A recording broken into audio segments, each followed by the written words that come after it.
राज्यातील 12 जिल्हा परिषद आणि पंचायत समिती निवडणुकीचं खऱ्या अर्थाने बिगुल वाजलेलं आहे। राष्ट्रवादी काँग्रेस पुणे जिल्हा परिषदेमध्ये मोठ्या प्रमाणात अगदी ताकदीने लढत आहेत। यामध्ये राज्याचे कृषी मंत्री दत्तात्रय भरणे देखील स्टार प्रचारक आहेत। आपल्यासोबत मामा आहेत।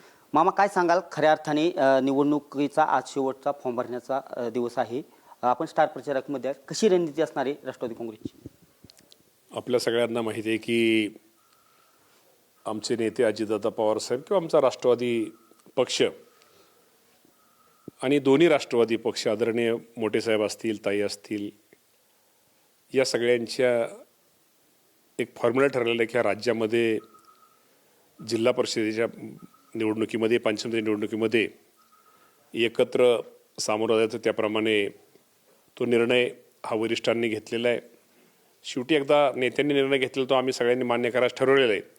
आणि आपल्याला सर्वांना माहिती आहे की या राज्यामध्ये राष्ट्रवादी काँग्रेस पक्षाची ताकद ही ग्रामीण भागातली ताकद आहे आणि ग्रामीण भागामध्ये राष्ट्रवादीची भक्कम ताकद असल्यामुळं येणाऱ्या निवडणुकीमध्ये राष्ट्रवादी काँग्रेस पक्षाला त्याचं चिन्ह आहे जे घड्याळाला, या घड्याळाला एक चांगल्या प्रकारच्या जागा मिळतील। मामा, एकंदरीत आज आपले चिरंजीव श्रीराज भाईंचा देखील फॉर्म भरत आहात, काय सांगाल? चिरंजीवाचा फॉर्म भरण्यापेक्षा खरं तर कार्यकर्त्यांचा आग्रह त्याला होता। तो आता कॉलेज केल्यानंतर थोडं छोटा मोठा आपला त्याने आपला पुण्यामध्ये काहीतरी व्यवसाय त्यांनी सुरू केलेला आहे। पण त्याची इच्छा नव्हती, परंतु शेवटी कार्यकर्त्यांच्या आग्रहास्तव तो या निवडणुकीला पंचायत समितीत सामोरं जातोय आणि निश्चित प्रकारे तोही पंचायत समितीच्या माध्यमातून जनतेची सेवा करण्याचा प्रयत्न त्याच्याकडून तो करेल आणि तो करावा, एक बाप म्हणून माझी त्याच्याकडून अपेक्षा आहे। मामा, एकंदरीत आपले कायमस्वरूपी पारंपरिक विरोधक असलेले हर्षवर्धन पाटील आणि आपण एकत्र निवडणूक लढत आहात, कसं पाहताय? शेवटी वरिष्ठांनी जो निर्णय घेतला आमच्या दोघांच्या बाबतीमध्ये, तो वरिष्ठांचा निर्णय पाळायचा हे आम्ही दोघांनी पण ठरवलं आणि दोघांनी त्याप्रमाणे वरिष्ठांचा निर्णय आम्ही तो दोघांनी पाहिला। तालुक्यामध्ये आम्ही आज इथं जिल्हा परिषद पंचायतीच्या 24च्या 24 जागा, त्या 24 जागाचा विचार केला तर 24च्या 24 जागा हर्षवर्धन पाटलांच्या आहेत, अजितदादा पवार साहेबांच्या आहेत, सुप्रियाताई सुळेंच्या आहेत, माझ्या आहेत। त्यात असा आम्ही कुठला भेदभाव झालेला नाही। निवडून येणारा कार्यकर्ता हा मी निकष लावून ह्या निवडी ह्या केलेल्या आहेत। त्यामुळं कुणाला किती जागा मिळाल्या, कुणाला किती मिळाल्या असे ह्याच्यामध्ये अर्थ नाही आहे। सगळ्या जागा हे आमच्या सगळ्या राष्ट्रवादी पक्षाच्या आहेत आणि घड्याळ्याच्या आहेत आणि सर्वच म्हणजे हर्षवर्धनजी पाटील साहेब असतील, अजितदादा पवार साहेब असतील, सुप्रियाताई असतील, या सगळ्या विचारांच्या जागा आहेत। मामा, एकंदरीत जी आपण सांगितलं की घराणेशाहीची नेहमीच जनतेतून टीका होत असते। एका बाजूला हर्षवर्धन पाटील यांच्या कन्या अंकिता पाटील निवडणूक लढवत आहेत, दुसऱ्या बाजूला श्रीराज भाई निवडणूक लढवत आहेत, कसं पाहताय? नेहमी जनतेतून ही टीका होत असते। शेवटी टीका तर होत असते, शेवटी नवीन कार्यकर्त्याला संधी मिळाली पाहिजे म्हणणं जरी बरोबर असलं, शेवटी त्या भागातल्या कार्यकर्त्यांचा जो आग्रह किंवा त्यांची आग्रह भूमिका असल्यानंतर शेवटी कुठल्याही नेत्याला मुलगा असेल, मुलगी असेल, या निवडणुकीमध्ये उभा करून त्या भागातल्या जनतेच्या सेवेसाठी खरं तर ही निवडणूक ते लढवत असतात। शेवटी एखाद्याच्या अंगी कर्तव्य असल्यानंतर नेत्याचा मुलगा किंवा मुलगी असणं ह्यात काय त्याचा दोष नाही आहे। शेवटी अंगामध्ये एक काम करण्याची त्यांच्या अंगामध्ये त्यांच्या अंगामध्ये असलं तर त्यामुळे त्याचं होतं। आपण अंकिता पाटलांचं नाव काढलं, त्याही जिल्हा परिषदेच्या पूर्वी सदस्य होत्या, त्याही 5-7 वर्ष मतदारसंघामध्ये फिरतायत, ती लोकांची कामं करतायत। आपण श्रीराज भरणेंचं काढलं, तोही आता कॉलेज सोडल्यापासून 1-2 वर्ष तो पण आता जनतेमध्ये जातोय, त्याच्या सुखदुःखामध्ये तोही सहभागी होतोय, तोही कामं करतोय आणि यातनं दोघं पण भविष्यामध्ये चांगलं काम निश्चित प्रकारे करतील। मामा, पारंपरिक विरोधक असलेले हर्षवर्धन पाटील आणि दत्तात्रय मामा भरणे यांची युती जनतेला पसंती पडेल?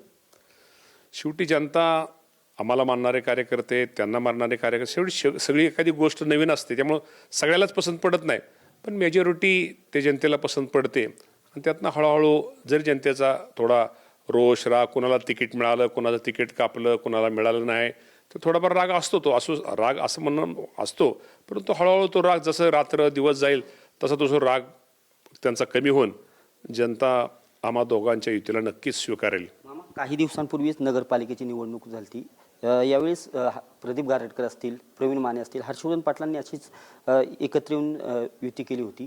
जनतेने अगदी भरघोस मतदान तुमच्यामध्ये तुम्हाला दिलं होतं आणि एक हाती सत्ता दिली। 100% इंदापूरच्या जनतेचा आम्ही आभार मानतो की भरत सीट शहासारखा एक नगराध्यक्ष या शहराला मिळाला आणि निश्चित प्रकारे त्यांच्या माध्यमातून जनतेची कामं, त्या शहराची कामं, शहराचा विकास करण्याचा प्रयत्न हा आमचा राष्ट्रवादी काँग्रेस पक्षाचा राहील. मामा, आता हर्षवर्धन पाटील तुम्ही एकत्र प्रचार करा. हो, 100% एकत्र. आता शेवटी एकत्र आल्यानंतर एकत्र प्रचार करायला काय अडचण आहे. शेवटी आम्ही दोघं पण एकत्र प्रचार करणार. अंकिता पाटील आणि आम्ही तुम्हाला तर सांगतो, आम्ही दोघं एकत्र असल्यामुळं आम्हाला लय प्रचाराची पण गरज लागणार नाही असं आम्हाला तर वाटतं. कारण का जनता हे आम्ही रोज दोघं प्रचारात असल्यामुळे प्रचार कोण करतं? जे 5 वर्ष जनतेमध्ये नसतात, ते लोकांमध्ये नसतात. आम्ही दोघं पण 5 वर्ष जनतेमध्ये असतो, लोकांच्या सुखामध्ये असतो, लोकांच्या दुःखामध्ये असतो, लोकांच्या विकासाच्या कामामध्ये असतो, लोकांच्या अनेक अडचणीला आम्ही दोघं पण मदत करतो. त्यामुळे आम्हा दोघाला पण प्रचार करायची तशी म्हणजे शेवटी निवडणूक मतदारांना त्याला हे दिलं, त्याचं हे दिलं पाहिजे. त्यासाठी आम्ही नुसतं प्रचार म्हणजे आम्हाला लय जास्त प्रचार करायची दोघाला पण गरज नाही. कारण इंदापूरची जनता आम्हा दोघाला पण ओळखते आणि दोघं पण आमच्या ज्या 24च्या 24 जागा आहेत झेडपी आणि पंचायतीमुळे ह्या 24च्या 24 जागा चांगल्या मताने निवडून ह्या निश्चित प्रकारे येतील. अंकिता पाटीलच्या प्रचार 100% जाणार, का जाणार नाही. मामा, पण इंदापूरमधील जे जनता आहे ही 2 गटात विभागलेली आहे, दत्तामामा, हर्षवर्धन पाटील. परंतु ही एक युती जनतेमध्येच एक चर्चा वेगवेगळी पद्धतीची पाहायला मिळते. शेवटी मी तुम्हाला सांगू, आमची युती खूप दिवसातून झाल्यामुळं चर्चा तर राहणारच आहे. शेवटी त्यांच्या जवळचे काय कार्यकर्ते असतील, माझ्या जवळचे काय कार्यकर्ते असतील किंवा मानणारे आम्हा दोघाला काय कार्यकर्ते असतील, आता आम्ही दोघं पण सगळ्यांचं समाधान करू शकणार नाही आहे. आणि त्यामुळं निश्चित प्रकारे जरी आम्ही दोघांचं समाधान करू शकलो नसलं तर शेवटी जनता हुशार आहे.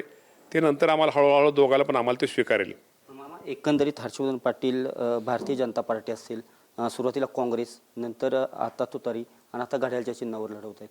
कसं जनतेत? शेवटी लोकशाहीमध्ये प्रत्येकाला वेगवेगळा प्रत्येकाला त्यांचा निर्णय घेण्याचा अधिकार असतो आणि कदाचित त्यांना त्या परिस्थितीनुसार त्यांनी तो निर्णय घेतलेला असावा. परंतु निश्चित प्रकारे आता आम्ही दोघं बरोबर आहे आणि आम्ही निश्चित प्रकारे भविष्य काळात दोघं या आमच्या इंदापूरच्या जनतेसाठी दोघं बरोबर राहू. मामा, एकंदरीत जिल्ह्यामध्ये भारतीय जनता पार्टीने देखील मोठी ताकद लावलेली आहे. स्टार प्रचारकमध्ये आपलं नाव आहे.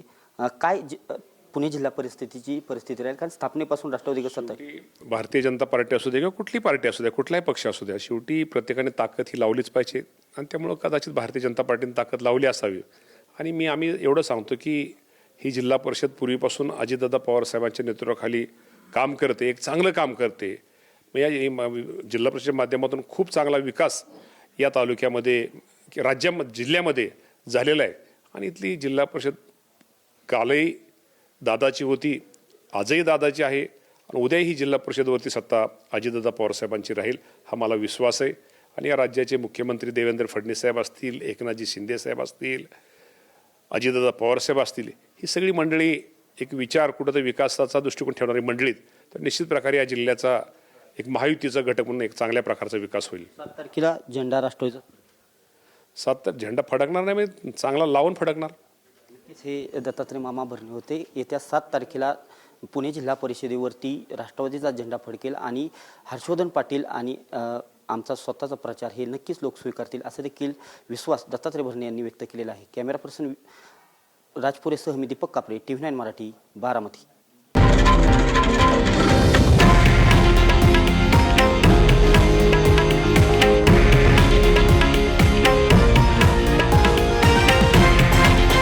हे आहे देशातील नंबर 1 न्यूज नेटवर्क आणि आपण पाहत आहात TV9 मराठी, एकमेव.